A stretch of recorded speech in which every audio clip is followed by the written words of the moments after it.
we all understand that Democrats and Republicans have policy disagreements. The Democrats want to do things. Look, when Chuck Schumer and Hakeem Jeffries were in here a couple of days ago, they made some suggestions that the president was more than happy to say, yes, let's sit down and talk about how we can solve the health care crisis that we inherited from the Biden administration. But it's one thing to say that we should solve the health care crisis for Americans. It's another thing to say that we're going to shut down the government unless we give the Democrats every single thing that they want, which, as Caroline says, includes giving billions of dollars of taxpayer funding for health care for illegal migrants. That's ridiculous. You don't have policy disagreements that serve as the basis for a government shutdown. Let's have the conversation about how to fix American health care, about how to make health care more accessible. As the president showed, he's more than willing to act on behalf of the American people for this very reason.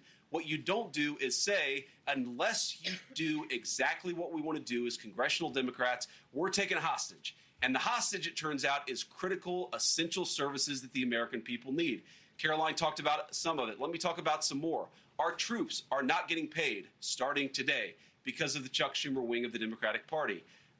We have people who require food assistance, low-income Americans who require food assistance, who will not get it unless we reopen the government, thanks to Chuck Schumer and his wing of the Democratic Party.